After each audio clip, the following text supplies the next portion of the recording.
Mi tesis está en revisión, la de doctorado todavía no tengo, pero no, esto no se hará.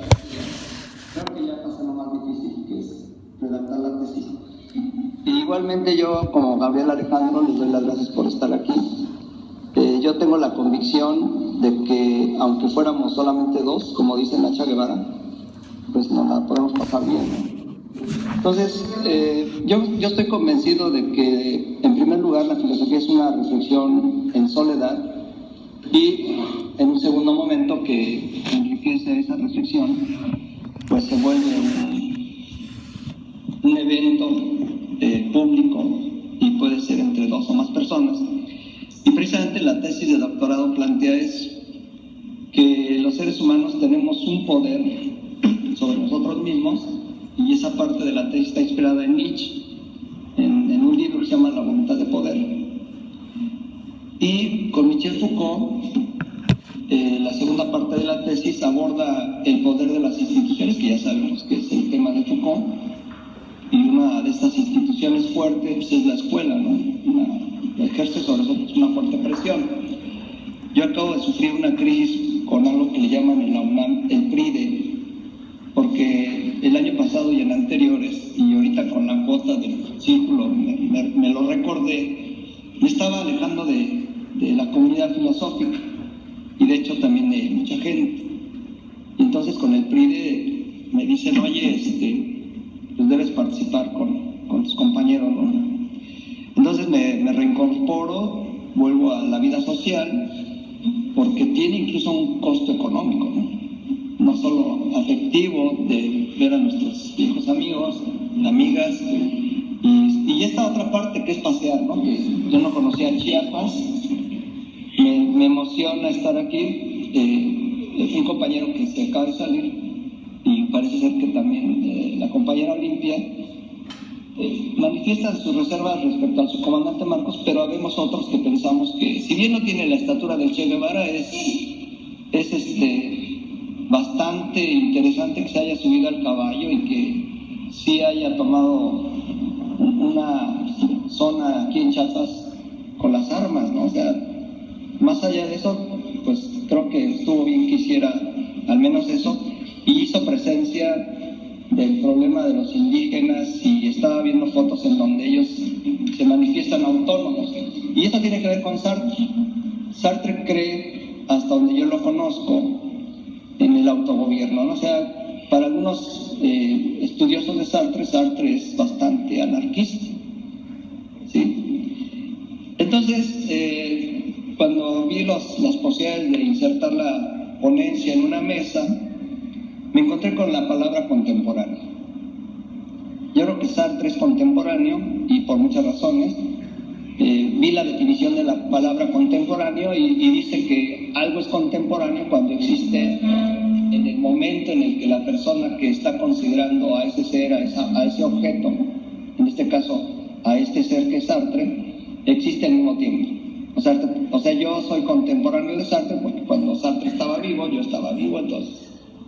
Pero más allá, y hablando más en serio, yo creo que también otra definición de lo que es contemporáneo es que los temas, en este caso de su filosofía, y no voy a meter a su literatura, sean contemporáneos. O sea, yo pienso que los problemas que Sartre nos plantea en varios de sus libros son contemporáneos, ¿no?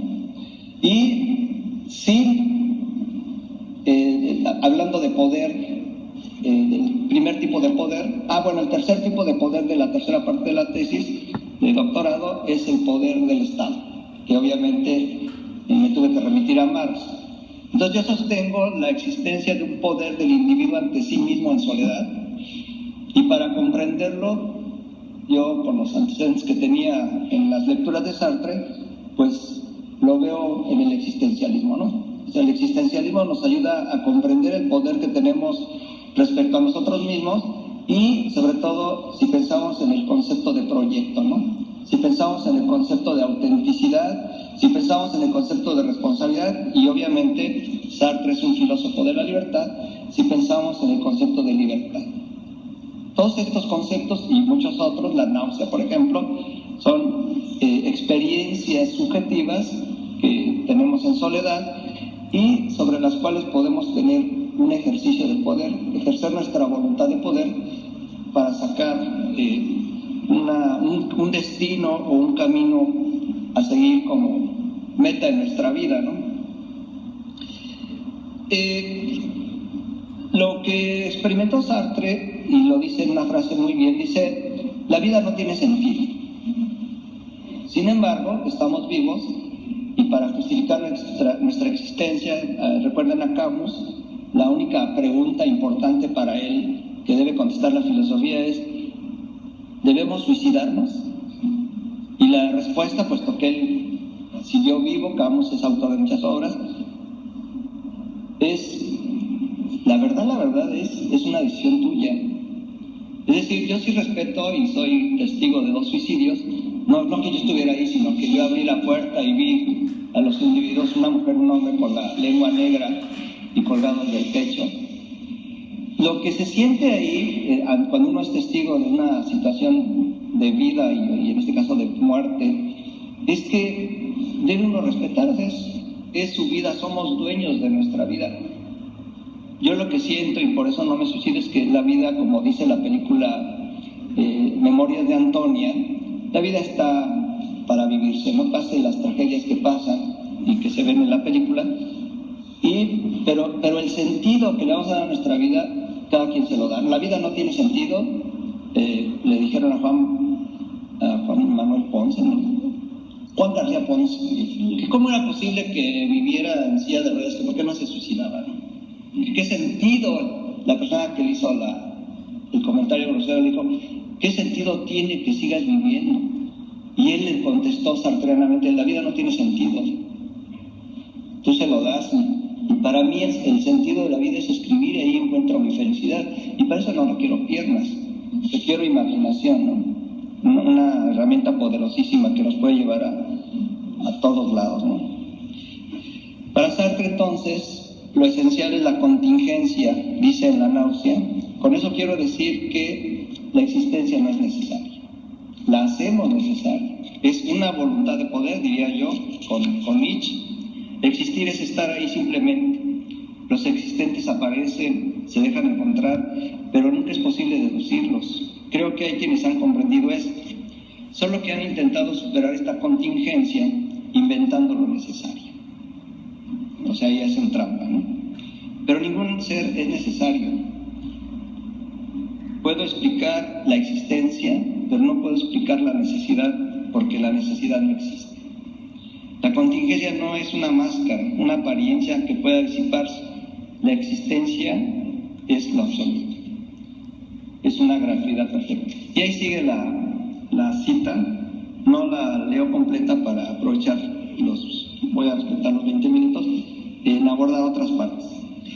Esta ponencia, cuando ya viendo lo contemporáneo que es Sartre, por su, sobre todo, que es la materia que yo doy en la UAM, sobre todo por su política, o sea, yo ahí soy profesor de filosofía política, yo creo que Sartre es contemporáneo por su política, ¿no? Y la gran lección que trata de rescatar la ponencia es que en el caso de Sartre, y por eso sí me cae bien ese comandante Marcos, y me parece digno lo que está haciendo y lo que hizo todavía más en los primeros años, a mí sí me entusiasmó muchísimo. Lo que Sartre nos enseña es, y obviamente es una lección que se deriva de los textos de Marx, es la necesidad de la práctica. O sea, Sartre, contrario a lo que podamos creer algunos, o que más bien puedan creer algunos, es un hombre de praxis. O sea, es un hombre que llevó a la práctica sus ideas, ¿no? O sea, es un militante de la política. Tiene muchos momentos de participación apasionada en eventos políticos. Cuando yo vi por primera vez la foto, que estaba yo en la licenciatura, cuando yo vi por primera vez la foto de la entrevista que tuvo con el Che Guevara, si ustedes la ven en Google, que me parecen fotos increíbles ahí de mucha gente. En fin, yo llegué a esta universidad y ya me conocía, y la cierta que me recibió me dice: es que te vi en Google, quería yo saber quién eras y puse tu nombre, Mario. Cuando llegué pues oye, ¿cómo me conocí? No, es que te vi en Google. Bueno, pues así también pasó con el Che Guevara, ¿no?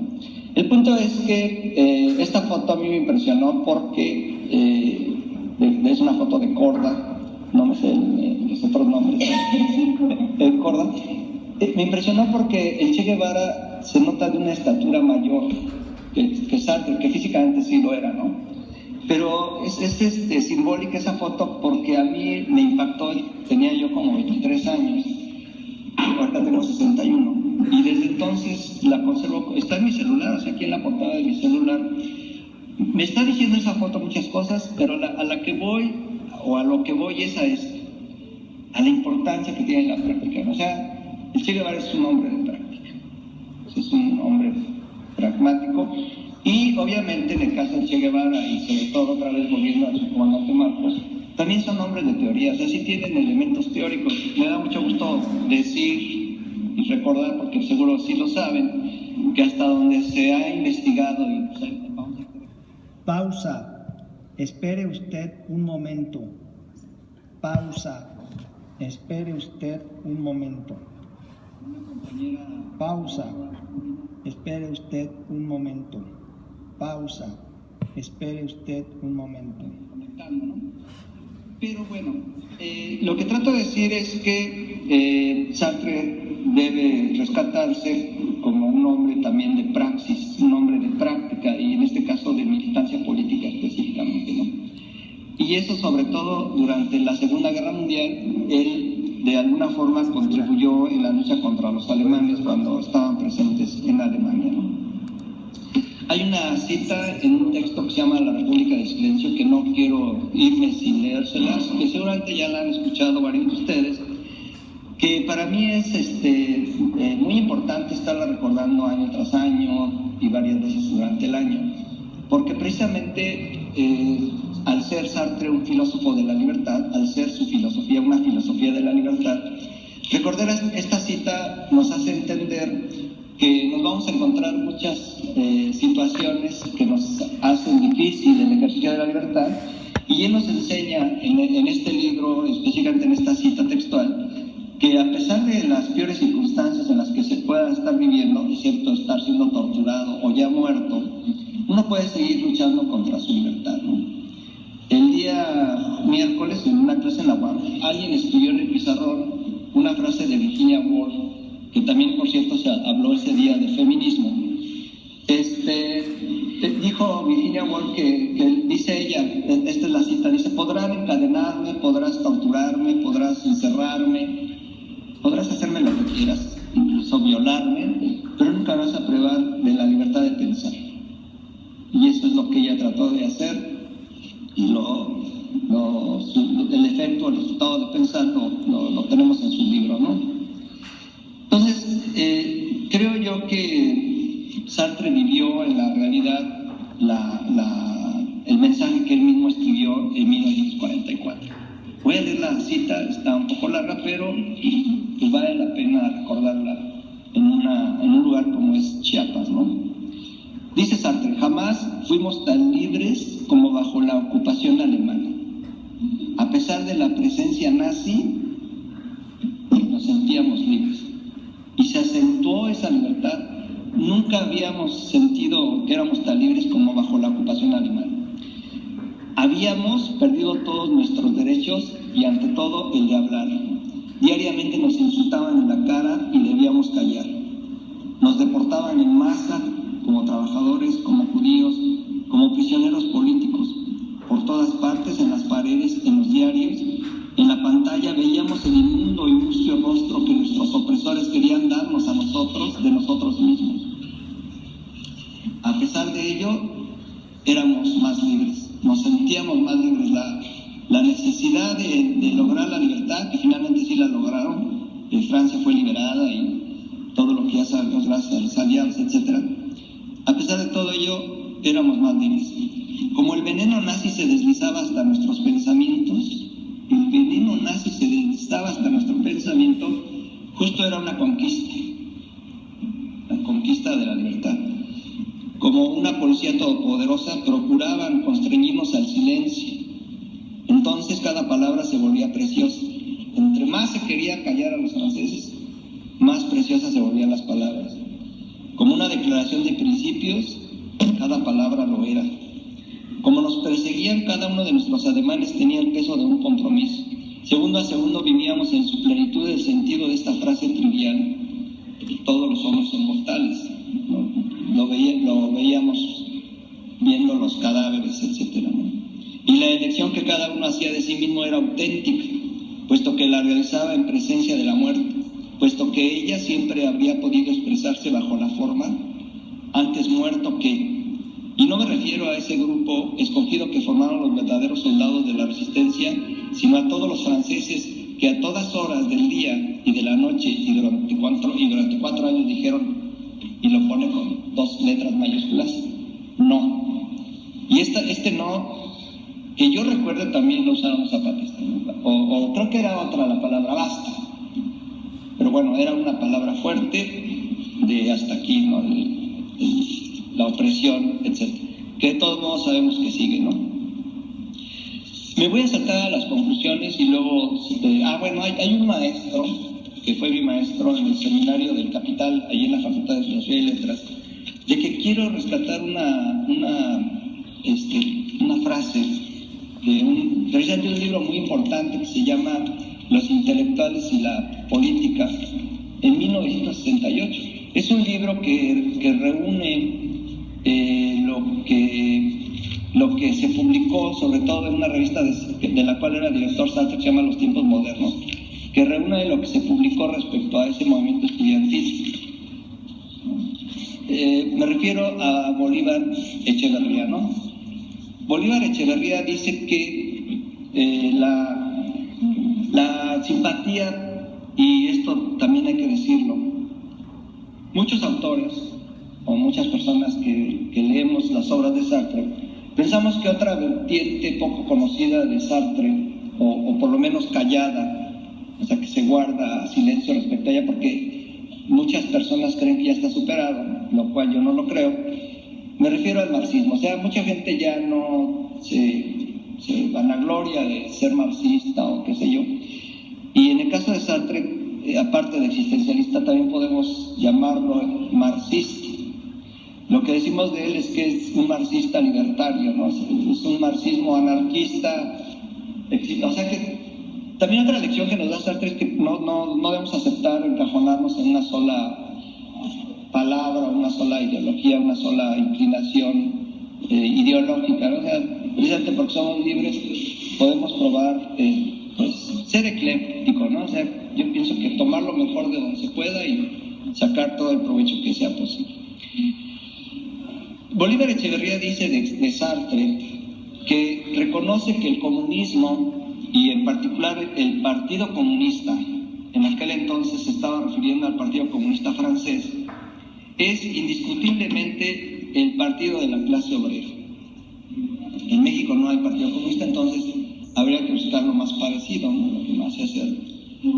Por cierto, a mí me impresiona, yo no lo conozco, me refiero a que en las boletas electorales dice Partido Comunista. No, yo me refiero a eso. O sea, como partido, cuando uno va a votar, que por cierto yo nunca he votado en mi vida, si aparece ahí en las boletas Partido Comunista, yo hasta donde yo sé, no. Pero bueno, en aquel entonces el Partido Comunista en Francia sí era un partido por el que se podía votar, y Sartre le reconocía, y entonces aquí es donde se prueba su postura en la práctica, su postura como marxista, ¿no? Le reconoce indiscutiblemente el ser el partido de la clase obrera, ya que todo proyecto revolucionario que pretenda prescindir de él, del Partido Comunista, y sobre todo un movimiento obrero, se va a volver necesariamente utópico. La cita continúa, es muy larga. Pero Bolívar Echeverría rescató palabras de Sartre que se publicaron en algún periódico en Francia. Él da la cita de qué periódico, qué día, etc. Y con toda claridad, y lo dice en la nota introductoria Bolívar, 3 minutos, lo dice Bolívar Echeverría en la nota introductoria, Bolívar Echeverría, y además lo dice en la crítica de la razón dialéctica con esta frase que es muy clara, dice Sartre, el marxismo está vivo. De hecho, dice él, el existencialismo es un parásito del marxismo, ¿no? Y dice, sin embargo, y ahí es donde es existencialista Sartre, un existencialismo vigente, hay un sector de la realidad que el marxismo ha descuidado y es la subjetividad. Y eso es lo que yo creo que rescata, y me remito otra vez a la voluntad de poder, es lo que rescata el existencialismo, ¿no? Pues es lo que encontramos ahí. Hay otro autor que aparece en la ponencia, también es una cita muy larga, me refiero a Adolfo Sánchez Vázquez, quien en el año 2002 consideraba que el marxismo sigue vivo, como lo creemos muchas personas, pero reconoce que, como ya lo había hecho Sartre y otros autores, debe ser criticado. Y precisamente ha sido tan criticado que parece ser que terminó por ser ignorado, y esa parte, si bien puede ser criticado, sigue siendo útil, sigue siendo necesario, sigue siendo la ideología que conviene, en mi opinión, a los obreros, y aquí en Chiapas yo diría que también a los indígenas, ¿no? No sé, una de las cosas, ayer estuve viendo videos de su comandante Marcos en YouTube, y no hace alusión a ninguna ideología así de este tipo, ni marxista, ni sartreana, ni nada, ¿no? Cuando le preguntaron, Julio Scherer le pregunta, bueno, ¿y usted a quién considera como su ejemplo ideológico y práctico? Y dijo a Francisco Villa, y en segundo lugar a Zapata. Me llamó la atención que más a Villa que a Zapata, ¿no? De la broma. El punto es, y con esto concluyo, que en la parte en relación a que el mayor poder que tiene sobre el individuo, a pesar de que el individuo tiene voluntad de poder y tiene posibilidades de hacer algo con su vida más allá de lo que le imponga la realidad, o sea, porque somos responsables de nuestra vida, de hacer con ella lo que queramos, no podemos escapar al peso del Estado, y el Estado todavía hoy puede ser enfrentado con el marxismo, y por eso creo que vale la pena leer estas palabras de Adolfo Sánchez Vázquez con las que termino. Dice Sánchez Vázquez, ya se murió, pero creo que sus palabras siguen vigentes: hace falta un marxismo abierto y crítico, el cual, aunque en estos momentos atraviesa en cierto modo una crisis, sigue vigente. ¿Quién? El marxismo. Ello, si se entiende al marxismo no como se lo ha practicado lamentablemente durante mucho tiempo, acuérdense de Stalin, sino como una crítica de lo existente. Si se lo entiende como un proyecto de una nueva sociedad, y el Che Guevara diría de un nuevo hombre, de una nueva mujer, de unos nuevos hombres, de unas nuevas mujeres, como un proyecto de una sociedad más libre, más justa, más igualitaria, y alude a libertad, un proyecto cuya realización exige un conocimiento objetivo, fundado en forma racional en la realidad y en la práctica, una práctica que pueda ser llevada a una transformación real. No obstante, hay dificultades para la realización de una opción, por ejemplo, el comunismo o el socialismo, obviamente con más razón el socialismo, y no obstante las grandes dificultades para la realización de una opción diferente al capitalismo, en esta época es más necesario que nunca, se refiere al marxismo, porque los problemas a los que pretendía dar solución el marxismo siguen presentes, y eso hace vigente el marxismo. Los problemas siguen vigentes. Para Sartre, en la crítica de la razón dialéctica, el marxismo está vigente mientras no se acabe el capitalismo. O sea, en oposición al capitalismo existe como una alternativa, y nada más es como una invitación, existe el marxismo. Y en el plano de lo individual, yo insistiría en la importancia del existencialismo. Pues no dio tiempo, como siempre. Bueno, estas ponencias supongo que se van a publicar, ojalá que sí. Y ayer alguien le sacó fotos a mi ponencia porque ya se la quería llevar, y le dije, no, pues, es que me dice, no, pues eres bien mentiroso, luego no nos las mandas por correo. ¿Traes celular, güey? Sácale fotos. Yo se las ofrezco, aquí está. Me costó bastante tiempo redactarla. Yo pienso que es elemental que la lean si desean, ¿no? También en eso son libres. Dice Carl Sagan que hay que saber elegir qué leer, ¿no? En la serie Cosmos, capítulo 11, la persona